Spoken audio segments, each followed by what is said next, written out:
الحمدللہ وحدہ والصلاة والسلام علی من لا نبی بعدہ وعلی آلہ وصحبہ الکرام الخیار البررہ اما بعد فاعوذ باللہ من الشیطان الرجیم بسم اللہ الرحمن الرحیم اہدنا الصراط المستقیم صدق اللہ العظیم۔ سامعین اور ناظرین، آج میری اس تقریر کا عنوان عرس شریف کیوں، کیا نبی نے منایا، کیا صحابہ نے منایا؟ تو آئیے سب سے پہلے ہم قرآن پاک کی اس آیت کریمہ پہ نظر ڈالتے ہیں جس میں اللہ سبحانہ وتعالیٰ ارشاد فرماتا ہے الجزاء الاحسانی الا الاحسان، سورہ رحمان کی آیت نمبر 60، جس کا ترجمہ یہ ہے کہ احسان کے بدلے احسان۔ تب سوال یہ اٹھتا ہے کیا ان اولیاء اللہ کا ہم پر کوئی احسان ہے یا نہیں؟ تو اب اسے اس مثال کے طور پر یوں سمجھیے کہ دنیا میں کبھی آپ بارش میں بھیگ رہے ہو، کسی نے آپ کو چھاتا لا کر دیا تو گویا اس نے آپ پر احسان کیا، تو آپ اس کا شکریہ ادا کرتے ہیں، تب تک آپ زندہ رہتے ہیں، اس کو یاد کرتے ہیں، اس کا شکریہ ادا کرتے ہیں۔ لیکن اگر کوئی اولیاء اللہ آپ پر احسان کرے تو آپ انہیں کیسے بھول سکتے ہیں، جبکہ دنیاوی احسان فانی ہے اور دینی احسان باقی ہے، کیونکہ اولیاء اللہ جو بھی احسان کرتے ہیں وہ توحید اور رسالت کی بنیاد پہ کرتے ہیں، کیونکہ اولیاء بنتے ہی ہیں توحید اور رسالت کی بنیاد پر۔ تو دنیاوی احسان جو فانی ہے آپ اس کا شکریہ ادا کرتے ہیں، اور دینی احسان جو باقی ہے آپ اسے کیسے بھول سکتے ہیں؟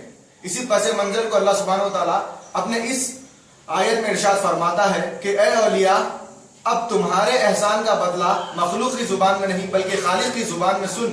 سورہ یونس کی آیت نمبر 64 میں اللہ سبحانہ وتعالیٰ ارشاد فرماتا ہے لہم البشری فی الحیات الدنیا وفی الآخرہ، یعنی خالق کی طرف سے خالق کے اولیاء کو دنیا میں بھی بشارت ہے، جشن ہے، اور آخرت میں بھی بشارت ہے اور خوشخبری ہے۔ تو اب سوال یہ اٹھتا ہے کہ دنیا میں بشارت اور خوشخبری کیا ہے؟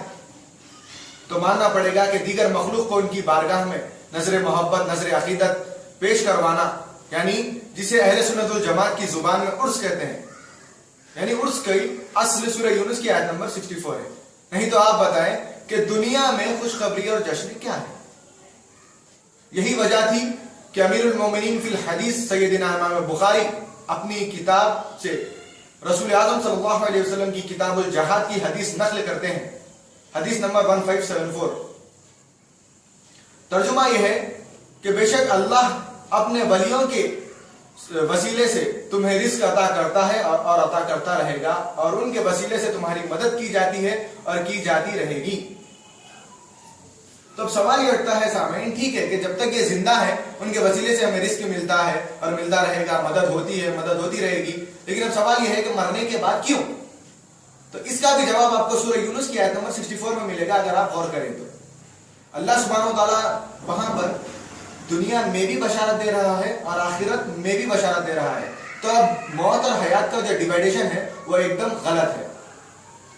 تو اب اتنی تفصیلات کے باوجود بھی اگر کوئی عرس شریف پر، یعنی سورہ رحمان کی آیت نمبر 60، سورہ یونس کی آیت نمبر 64 اور صحیح بخاری کی حدیث نمبر 1574 کی دلیل پیش کرنے کے باوجود بھی عرس شریف پر کوئی اعتراض کرتا ہے تو یقیناً وہ توحید اور رسالت کا منکر ہے۔